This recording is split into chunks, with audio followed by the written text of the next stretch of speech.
Hello दोस्तों आज का टॉपिक है फाइनेंशियल मार्केट। जैसे हम डिस्कस कर रहे थे फाइनेंशियल मार्केट के बारे में, राइट। अपनी प्रीवियस वीडियो में हमने डिस्कस किया था फाइनेंशियल मार्केट क्या होता है ना। ये टू पार्ट्स में डिवाइडेड है। That is first is capital market, second is money market. Okay, capital market further divided है प्राइवेट सिक्योरिटी मार्केट में, गवर्नमेंट सिक्योरिटी मार्केट और प्राइमरी और सेकेंडरी मार्केट में। ओके, और मनी मार्केट क्या है? Call money market, commercial, discount bill, treasury bill, acceptance market. Okay, इन सभी को हम देख रहने वाले हैं ओके इस वीडियो में। नाउ अगर हम बेसिकली बात करें कैपिटल मार्केट के बारे में, ये भी फर्दर डिवाइडेड है जैसे सिक्योरिटी मार्केट में और नॉन सिक्योरिटी मार्केट में। ओके, नाउ एक एक करके बात करते हैं इन सभी के बारे में। बेसिकली देखो मनी मार्केट क्या होता है, सबसे पहले मैं आपको बता देता हूँ फाइनेंशियल मार्केट्स के बारे में, है ना। इनका क्या फंक्शन होता है उसके बारे में हम डिस्कस करते हैं। ओके, नाउ बेसिकली अगर हम देखें फंक्शन फाइनेंशियल मार्केट के, तो एक तरीके से ना इनका होता है एक तो mobilisation of fund. That means कि फंड्स सारे मोबिलाइज हो जाते हैं एक जगह पे, सो डैट कि किसी को मनी की ज़रूरत है, फंड की ज़रूरत है किसी भी कंपनीज को, सो डैट कि वो अपने ट्रेड्स वगैरह की वजह से, है ना, ट्रेड कर सकता है। और इसके ज़रिए ना जो जिनके पास सेविंग होती है उन्हें भी इन्वेस्ट करने का मौका मिल जाता है। इसके साथ साथ जिनको ज़रूरत होती है वो उनको भी मौका मिल जाता है ना। तो बेसिकली अगर हम देखें, ये इंश्योर करता है लिक्विडिटी को इन इकोनॉमी में। बेसिकली देखो लिक्विडिटी क्या होता है? Cash, right. जैसे हमने देखा था M0, okay, monetary. So basically ये कैश को हमें बताता है कि इकोनॉमी में कितना क्या है। ओके, और इसके साथ साथ देखें हम, तो ये इंश्योर करता है इकोनॉमी को, आपके लिक्विडिटी को, है ना। ये लिक्विड अपने इकोनॉमी में कितनी लिक्विडिटी, कुछ लोग होते हैं लाइक कि पैसा क्या किया उन्होंने, स्टोर करके रख दिया 2 लाख 4 लाख 5 लाख, अब वो मार्केट में उतर ही नहीं रहा, तो मार्केट में स्टोरेज मतलब कमी पड़ गई पैसे की, राइट। तो इसी वजह से ना ये इंश्योर करता है लिक्विडिटी को। उसके साथ साथ कैपिटल फॉर्मेशन करता है। डैट मीन्स आपने जैसे सुना होगा कैपिटल जैसे पैसा। ओके, और इसके साथ साथ देखो कि कैपिटल मतलब पैसा का फॉर्मेशन करता है। डैट मीन्स कि बड़े बड़े जो लॉन्ग टर्म्स गोल होते हैं, है ना, उसमें पैसा लगाना। और इसके साथ साथ अगर हम देखें कि जो पैसे को बनाना, पैसे से पैसा बनता है, राइट, आपने सुना होगा, है ना। तो वही चीज़ है कि यहाँ पे ना आप पैसा लगाओगे तो बेसिकली यही होता है कि पैसे से जो कंपनी वगैरह में लगता है तो वो इंटरेस्ट वगैरह मिलता है। ओके, नाउ अगर हम देखें कि मनी मार्केट क्या होता है और कैपिटल मार्केट क्या होता है, जैसे मैं एग्जांपल के थ्रू आपको समझाता हूँ, है ना। एक कंपनी है XYZ लिमिटेड, ओके, उसको ज़रूरत है 100 करोड़ रुपीज़ की। ओके, 40 करोड़ उसके पास ऑलरेडी अवेलेबल है, but need of 60 crore. Okay, 60 crore की उसको ज़रूरत है, नीड है। अब क्या हुआ कि उसके फ्रेंड्स ने, मतलब कुछ लोगों ने, है ना, वो इससे बात करी और 40 करोड़ का अरेंजमेंट कर दिया, और उन्होंने बोला कि आप ये मुझे वापस मत कीजिएगा, ठीक है, आप इसको रखिए, हम आपकी कंपनी के शेयर होल्डर बन जाएंगे। ओके, शेयर होल्डर क्या मीन्स कि उस कंपनी की इक्विटी उनको मिल जाएगी। ओके, अब देखो, अब बाकी के 20 करोड़ रुपए डेप्थ पे दे दिए, है ना, किसी और ने डेप्थ पे दिए। उसने बोला कि मैं आपको डेप्थ पे देता हूँ 12% के इंटरेस्ट पे। ओके, ये आपको मुझे लौटाने होंगे, ठीक है, या आप इसको बोल सकते हैं बॉन्ड के रूप में, डेबेंचर के रूप में, राइट। तो देखो बेसिकली क्या हुआ कि ये जो डेप्थ था ना वो 1 साल का था। Okay, 1 to 64 days need of money. That means कि अगर वो बेसिकली 1 से लेके और 364 दिन, ओके, 364 डेज के लिए अगर है मनी, नीड ऑफ मनी, तो उसका जो बेसिकली उस मार्केट को हम बोलेंगे, ओके, जिसमें हम ट्रेड कर रहे हैं थे 1 से लेके 364 डेज के लिए हमें ज़रूरत है, तो उसको हम बोलेंगे मनी मार्केट, ठीक है, जिसमें हम बॉन्ड या डिबेंचर ले रहे हैं। ओके, अब अगर हम देखें, है ना, ये तो हमने देखा मनी मार्केट के लिए। अब अगर हम आए यहाँ पे, तो क्या है कि जैसे हमने प्रमोशन किया अपने शेयर्स का, राइट। तो बेसिकली हमने इस शेयर को रिलीज़ किए, तो जिसने शेयर को रिलीज़ किए थे वो बन गया प्रमोटर।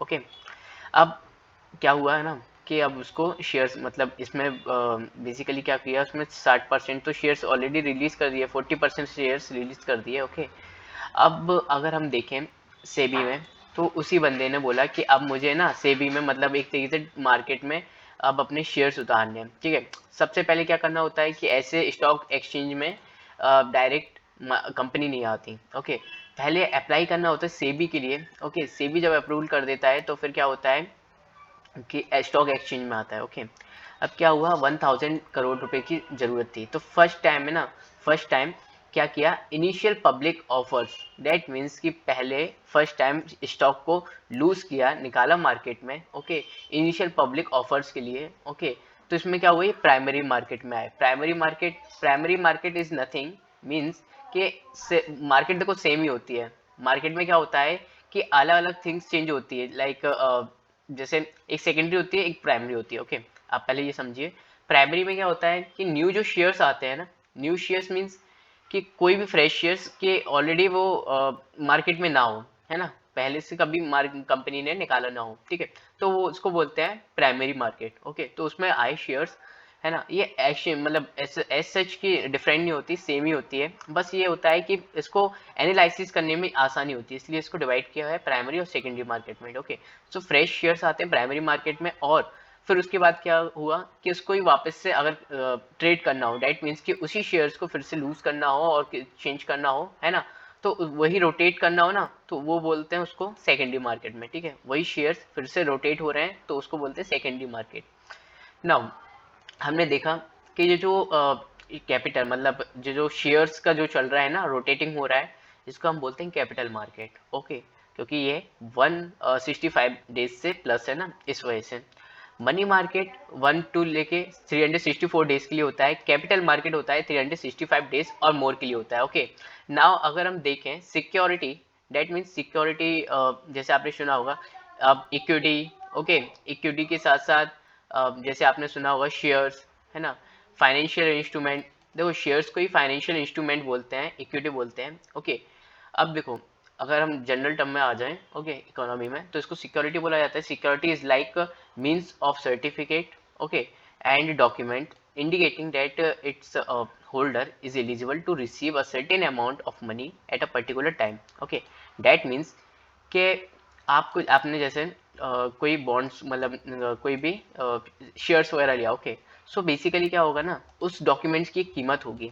ओके, और वो एलिजिबल भी होगा अगर वो किसी को देना चाहे। ओके, उस कंपनी को भी लौटाना चाहे, उसके बाद उसको एक सर्टेन अमाउंट मिल जाएगा, सर्टेन अमाउंट ऑफ मनी मिल जाएगा। ओके, है ना, और उसके बाद अगर हम देखें इसमें प्राइमरी मार्केट क्या होता है, प्राइमरी मार्केट वो मार्केट होता है जिसमें देखो बेसिकली न्यू कंपनीज होती है ना, वो अपने स्टॉक को मतलब सेल करती है, बाउंड्स को। ओके, एंड टू पब्लिक, है ना, पब्लिक के लिए हो जाता है, और सबसे मतलब फर्स्ट टाइम ही होता है। ओके, और ये देखें तो इसको बोलते हैं अपन इनिशियल पब्लिक ऑफरिंग। ओके, अब देखो ये एज सच की कोई फिजिकल एग्जिस्टेंस मार्केट नहीं होता। ओके, मतलब प्राइमरी मार्केट ऐसा मतलब फिजिकल एग्जिस्टेंस मार्केट नहीं होता। ओके, ये भी सेकेंडरी मार्केट और फिजिकल प्राइमरी और सेकेंडरी मार्केट दोनों सेम ही होते हैं। ओके, बस ये एनालिसिस करने के लिए, इकोनॉमिक एनालिसिस करने के लिए इजी हो जाता है, इसके लिए हम बोलते हैं न्यू जो शेयर्स आएंगे ना, कम मतलब मार्केट में आ रहे हैं, तो ईजी हो जाता है कि हाँ हम पहचान सकें कि ये न्यू शेयर्स हैं। ओके, अब देखो in secondary market investor trade previously issued security without involvement of issuing company, that means जैसे मैंने एक कोई ट्रेड खरीदा, ओके, मतलब कोई भी शेयर्स खरीदा, अब मैं इसको लूज कर रहा हूँ, किसी और को मतलब इसको निकाल रहा हूँ, है ना, दे रहा हूँ, तो बेसिकली क्या हुआ, ये सेकेंडरी मार्केट हुआ ना, मतलब मैंने ये प्राइमरी मार्केट से तो ले लिया, अब मैं इसको फिर से रोटेट कर रहा हूँ मार्केट्स में, तो ये है ना क्या हुआ, सेकेंडरी मार्केट हुआ। और दूसरी बात कि इसको ना अगर मुझे किसी को ट्रांसफर करने या फिर है ना लूज करने हैं, जो भी करने हैं, ओके, सो बेसिकली इसमें इन्वॉल्वमेंट नहीं होगा कंपनी का। ओके, कंपनी को क्या मालूम कि मैं किसको दे रहा हूँ, राइट। और इसके साथ साथ देखो secondary market has physical existence, that means कि फिजिकल एग्जिस्टेंस है इसका, जैसे Bombay stock exchange, New York stock exchange, Tokyo stock exchange, right, तो इस तरीके से सेकेंडरी मार्केट का फिजिकल एग्जिस्टेंस होता है। अब बात करते हैं डेप्थ और इक्विटी के बारे में, है ना, काफ़ी ज़्यादा इसमें कंफ्यूजन होगा। बेसिकली देखो डेप्थ होता है एक बॉन्ड, शेयर्स, इक्विटी होता है एक शेयर्स, राइट, हम बोलते हैं ना इस कंपनी में इतनी शेयर्स है मेरे, राइट। सो बेसिकली क्या होता है बॉन्ड्स में ना, आपको आपने किसी को रुपए दिए, ठीक है, आपने किसी को रुपए दिए, और आपकी जो इनकम है वो फिक्स्ड होगी, वो है ना, इतनी आपको इनकम आने वाली है, उस पर इंटरेस्ट मिलने वाला है, जो है ना प्रिंसिपल क्या होता है उस पर रिटर्न होता है, कोई ओनरशिप नहीं होती उस पर, है ना, और रिस्क होती है, डैट मीन्स कि ओनरशिप मतलब इसमें ना किसी कंपनी के आपको शेयर्स नहीं मिलेंगे। ओके, उसके बाद variable not fixed dividend not return, that means कि देखो इसमें क्या होता है, शेयर्स में आपको वेरिएबल मिल जाता है, ऐसी सच कोई इनकम डिसाइडेड नहीं होती है ना, जो भी इनकम आ रही है वो डिवाइडेंड होती है, ओके। और इसमें क्या होता है, रिटर्न नहीं करना होता पैसे को, इसमें क्या रिटर्न करना होता है, ओके। और बेसिकली क्या होता है कि है ना, इसमें ओनरशिप भी देनी पड़ती है शेयर्स में, राइट, मतलब कुछ ओनरशिप देना पड़ेगा और रिस्क भी हाई होता है, ओके। अब देखो डेब्ट इंस्ट्रूमेंट क्या होता है, डेब्ट इंस्ट्रूमेंट के बारे में बात करते हैं। डेब्ट इंस्ट्रूमेंट टू टाइप्स के होते हैं, शॉर्ट टर्म एक लॉन्ग टर्म। शॉर्ट टर्म होता है 1 to 64 डेज के लिए और लॉन्ग टर्म होता है 365 डेज के लिए। अनसिक्योर्ड लोन्स होता है शॉर्ट टर्म, ओके। अनसिक्योर्ड मतलब देखो अब बेसिकली क्या होता है ना कि इसमें आपको एज सच की कोई चीज़ें रखनी नहीं होती है ना, मतलब ऐसे एसेट्स वगैरह रखने होते हैं ना, सब मतलब अलग अलग उसमें। पर इसमें क्या होता है, कोई एसेट्स वगैरह नहीं रखने होते, कोई मतलब गिरवी चीज़ नहीं रखनी होती, इस वजह से अनसिक्योर्ड लोन होते हैं। नेगोशिएबल होता है। अब देखो क्या होता है ना कि मैंने किसी से कुछ ले लिया, ओके, मतलब किसी से क्या हुआ, मतलब मैंने कंपनी से कोई एक बॉन्ड जो भी मैंने खरीदा, ओके, डेप्ट लिया, उसमें मुझे उसने मेरे को एक रिटर्न में कुछ लिखा दिया, ओके। रिटर्न में उसमें कुछ लिखा दिया ना, तो क्या हुआ कि मैं अब किसी और को दूंगा, ओके। तो उसमें क्या होगा ना, जैसे मेरे पास 100 रुपये का कुछ है या फिर कितने भी रुपए का है, तो क्या होगा कि है ना, सामने वाले अब मुझे ज़रूरत पड़ गई, उसने बोला कि आप 300 दिन के बाद ही इसको रिडीम कर पाओगे, ओके। तो मैंने किसी और को ट्रांसफ़र कर दिया, बोला कि भाई यार 100 रुपये की जगह ये 100 रुपये का वो है, फिक्स वैल्यू है, और आप मुझे 90 दे दो या 95 रुपये दे दो, ओके, क्योंकि मुझे अभी ज़रूरत है ना। सामने वाला वो ले लेगा, नेगोशिएबल हो रहा है और ट्रांसफरेबल भी हो रहा है, okay. Unsecured loan that means क्या, देखो अब मैंने उस कंपनी से लिया, अब कंपनी वो अभी मतलब चल रही नहीं चल रही, डेट मीन्स कि कहीं डूब ना जाए, अनसिक्योर्ड लोन्स होता है वो, ठीक है। अब देखो टाइप्स ऑफ शॉर्ट टर्म डेप्ट इंस्ट्रूमेंट, STDI। देखो बेसिकली क्या होता है, ये कम गवर्नमेंट के लिए भी होता है शॉर्ट टर्म, जो डेप्ट डेवेंचर्स बोलते हैं, इंस्ट्रूमेंट बोलते हैं, डेप्ट इंस्ट्रूमेंट। और STDI एक कंपनी के लिए भी होता है। गवर्नमेंट के लिए क्या होता है, देखो basically state government treasury bill आता था 14 डेज के लिए, अब वो डिसकंटिन्यू कर दिया है 2001 के लिए, ओके। 2001 से ही डिसकंटिन्यू कर दिया। Central government treasury bill, T bills बोलते हैं हम उसको, वो आता है 91 डेज, 182, 364 डेज के लिए, ओके। ये टाइम होता है, ओके, टेन्योर पीरियड। अब ना हो देखो कैश मैनेजमेंट बिल्स भी होता है ना, इसके थ्रू गवर्नमेंट क्या करते हैं, पैसा लेती है। अब देखो यहाँ पे भी 90 डेज के लिए होता है। RBI इशू करता है ऑन बिहाफ ऑफ गवर्नमेंट, देखो, और ये काउंटेड होता है SLR में। SLR क्या होता है, देखो SLR आपको मालूम है, statutory liquidity ratio, right. Statutory liquidity ratio, उसमें क्या होता है कि जो चीज़ें आप क्या है, बैंक भी रख सकती हैं रुपए, राइट। SLR में ना बैंक भी रुपए रख सकते हैं, बैंक के पास कैश आ रहा है या फिर कोई बॉन्ड्स आ रहा है तो वो रख सकते हैं, राइट। और इसमें देखो उसके साथ साथ हमने CRR भी देखा था, कैश रिजर्व रेशियो, राइट। उसमें क्या होता है कि RBI के पास पहुंचाना होता है रुपए। अब देखो वेज एंड मीन्स एडवांसेस, इसके थ्रू भी ना गवर्नमेंट रुपए ले सकती है, जैसे गवर्नमेंट बोरो करती है RBI से, और काउंटेड नहीं होता फिजिकल डेफिशिएंट में। फिजिकल डेफिशिएंट में इसलिए काउंटेड नहीं होता क्योंकि ये 1 से लेके 364 डेज का है, तो मतलब एक साल से पहले ही इसको सेटल करना होता है, ओके। और शॉर्ट टर्म होता है ये। नाउ अगर हम देखें STDI, बोरोवर कंपनी, मतलब कंपनी इसमें बोरो करती है, ओके। बेसिकली आप एक बात समझिए कि यहाँ पे ना मनी कंपनी बोरो कर सकती है और गवर्नमेंट, ओके। तो हमने देखा अभी की जो गवर्नमेंट किस किस वे से रुपए ले सकती है, और यहाँ पे हम कंपनी के बारे में देखने वाले हैं, कंपनी किस तरीके से रुपए ले सकती है। देखो बिल ऑफ एक्सचेंज यहाँ पे फर्स्ट नंबर पे आता है। बिल ऑफ एक्सचेंज मतलब यहाँ पे एक्सचेंज का जो आ रहा है ना, और बिल आ रहा है। अब देखो कोई भी कंपनी होती है ना, एक रिटर्न ऑर्डर एक तरीके से होता है ना। अब वो क्या होता है ना, bill of exchange is written order that is bind one party to pay a fix sum of money to another party on demand of predetermined, okay. And bill of exchange are similar to check or promissory notes, that is they can withdraw by a individual or banks or generally transferable, okay। That means के एक तरीके से जैसे company है, okay. Company ने क्या किया कि 100 लैपटॉप या 1000 लैपटॉप का ऑर्डर दिया था, ठीक है। अब वो 1000 लैपटॉप आ गए। अब क्या होगा ना, कंपनी के पास अभी इतना तो होता नहीं है, क्योंकि बड़ी बड़ी जैसे आपको मालूम है, बड़े बड़े जो कंपनीज होती हैं उसमें आपको एक टाइम पीरियड मतलब एक तरीके से इकट्ठा आपको पेमेंट नहीं मिल जाता, एक टाइम पीरियड्स के बाद आपको मिलता है। ओके, बड़ी बड़ी में यही होता है कि एक टाइम लग जाता है। ओके, सो बेसिकली क्या होता है मैं बताऊँ आपको कि वो एक बिल दे देंगे। ओके, जिसने 1000 लैपटॉप ला के दिए, उसमें बोला जाएगा कि आप एक काम कीजिए, इस बिल को रखिए 40 डेज़ के लिए, और 40 डेज़ में आपका जो अमाउंट है आपके पास आ जाएगा और इसको वापस रिटर्न कर दीजिएगा, राइट। सो बेसिकली क्या हुआ, अब उसने बिल रखा 40 डेज़ के लिए, अब उसको ना 20 डेज़ बाद उसको ज़रूरत पड़ी, ठीक है। तो वो जो रिटर्न ऑर्डर था ना, वो गया बैंक के पास, उसने दिखाया कि देखो ये मेरे पास ये ऑर्डर है। ओके, अब मुझे इतने पेमेंट की ज़रूरत है, आप इसको 40 डेज़ 20 डेज़ हो चुके हैं, 20 डेज़ बाद आप इसको रिडीम कर लीजिएगा, राइट। तो बेसिकली बैंक क्या करेगी, ओके, बैंक ने क्या किया, उसको रुपए दे दिया, राइट। सो बेसिकली मेन चीज़ ये है कि बिल ऑफ एक्सचेंज एक चीज़ से ट्रांसफरेबल भी है, प्रोमिसरी है। ओके, और एक टाइम बाद ना पेमेंट देना होता है, ओके, प्री डिटरमाइंड डेट को।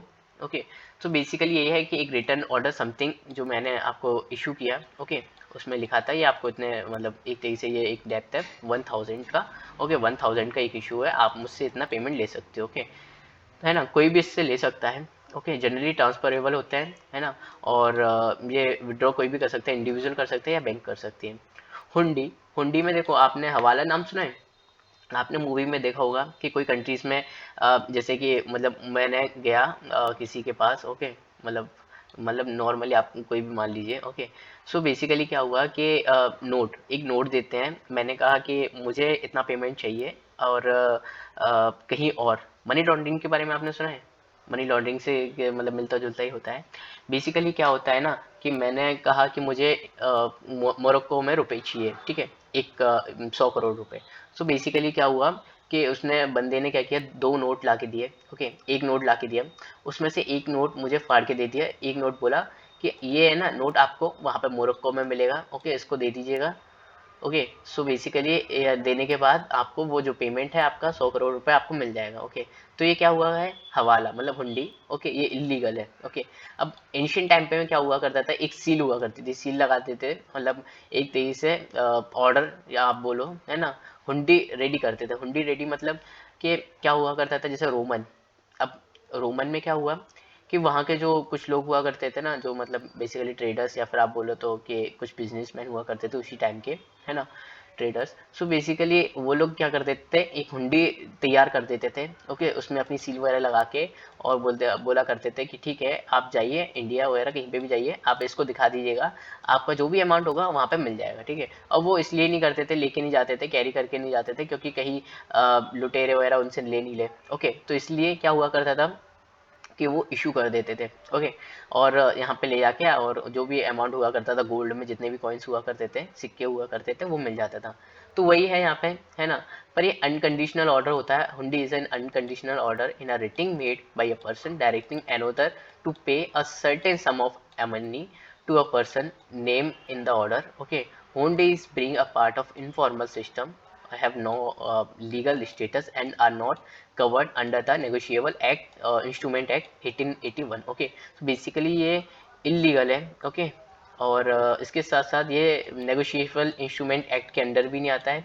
ओके, सो हमने देखा हुंडी और हवाला वाला जो एग्जांपल अभी देखा। Okay, promissory notes, promissory notes क्या होता है, जैसे आप जानते हो प्रॉमिस, ओके, दो लोगों के बीच में होता है, राइट। तो अब क्या होगा ना, प्रॉमिसरी नोट्स एक तरीके से डेप्ट इंस्ट्रूमेंट ही होता है, डेप्ट होता है, आप समझिए। उसमें क्या होता है ना कि एक रिटर्न प्रॉमिस रेडी, मतलब रिटर्न प्रॉमिस दिया जाता है। ओके, वन पार्टी से लेकर दूसरी पार्टी को कि आप मुझे इतना पेमेंट दीजिए, सम ऑफ मनी दीजिए, इतनी डिमांड में, मतलब जितना डिमांड है मेरा, और इतनी डिमांड तक है कि मतलब मैं आपको ये लौटा दूंगा स्पेसिफिक डेट को। ओके, और हमें ना टू पीपल्स के बीच में होता है। ओके, नॉट अ ट्रांसफरेबल, है ना, ये ट्रांसफरेबल नहीं होता है, ठीक है। तो ये हमने देखा प्रॉमिसरी नोट्स। उसके बाद देखो कॉमर्शियल पेपर। कॉमर्शियल पेपर क्या होता है, कॉमर्शियल पेपर आप समझ सकते हो, like cheque, okay, certificate of deposits, है ना। तो इस तरीके से आप कॉमर्शियल पेपर समझ सकते हो। कॉमर्शियल पेपर एक तरीके से प्रॉमिसरी नोट्स ही होता है, बट ये इशू किया जाता है कॉरपोरेशन के द्वारा, ठीक है ना। और ये इनसिक्योर्ड होता है, it is not a backed by any assets, मतलब इसके बिहाफ में ना कोई ऐसे एसेट्स आपको नहीं मिलेंगे। दैट मीन्स कि कॉरपोरेशन वो सारी चीज़ें आपको कमर्शियल पेपर में लिख के देंगे, बट ऐसा लिख के नहीं देंगे कि अगर मैं चुका नहीं पाया तो, ओके। सो मतलब कोई बैक्ड एसेट्स के बारे में नहीं बताएंगे, बोलेंगे। ओके। तो बेसिकली क्या होता है, ये एविडेंस होता है, अनसिक्योर्ड लोन्स होते हैं। ओके। ये हाँ ना, जो कमर्शियल पेपर होता है एविडेंस होता है डेट्स की इसकी, कि हम आपसे लोन ले रहे हैं या फिर आपने हमें लोन दिया है। ओके। तो ये अनसिक्योर्ड लोन होता है। ओके। और देखो, एक और बात बोलूँ कि सर्टिफिकेट ऑफ डिपॉजिट इसमें आता है। डेट मीन्स कि a certificate of deposit tradable deposit against the time deposit issued by commercial bank, financial institution and COD is tradable and transferable. That means कि COD क्या होता है, COD इज लाइक, जैसे मैंने 100 करोड़ रुपए है ना जमा करा दिए किसी बैंक में, किसी भी बैंक हो। अब उसमें क्या हुआ कि मैंने उस बैंक से ना एक COD बनवा ली, सर्टिफिकेट ऑफ डिपॉजिट बनवा लिया कि मैंने 100 करोड़ रुपए है ना जमा किए हुए हैं, चाहे वो कॉमर्शियल बैंक हो या फाइनेंशियल इंस्टीट्यूशन हो। ओके। तो उसमें क्या है कि वो बनवा लिया ना, अब मैं किसी को भी दे सकता हूँ या मैं बोल सकता हूँ कि हमारी इतनी लाइबिलिटी है ना, कि हमारे पास इतने 100 करोड़ रुपए रखे हुए हैं। Okay. So COD is tradable, उसको हम ट्रेडेबल भी दे सकते हैं, हम किसी और को भी दे सकते हैं, है ना, और ट्रांसफर भी कर सकते हैं उसको। ओके। नाउ लॉन्ग टर्म डेब्ट इंस्ट्रूमेंट क्या होता है उसके बारे में डिस्कस करते हैं। बेसिकली लॉन्ग टर्म टेन्योर मतलब 365 डेज और या इससे ज़्यादा के लिए होता है ना। और इसमें देखो बॉन्ड बॉन्ड होता है। ओके। लाइक जैसे आप जानते हो डेबेंचर और बॉन्ड में क्या अंतर होता है, इट्स लाइक ये कुकीज़ और बिस्किट्स होते हैं ना, उसी जैसा अंतर ही है, सेम। डिवेंचर अमेरिका लोग बोलते हैं, बॉन्ड बोलते हैं ब्रिटिश लोग। ओके। सो LTDI को हम कल से स्टार्ट करते हैं। आपने आज देखा STDI, right, short term debenture instrument, okay, या डेप्थ इंस्ट्रूमेंट। ओके। बेसिकली हमने आज इसके बारे में डिस्कस किया और होपली आपको ये सारी चीज़ें समझ में आई होगी। मिलते हैं गाइस अपनी नेक्स्ट वीडियो में। Thank you so much.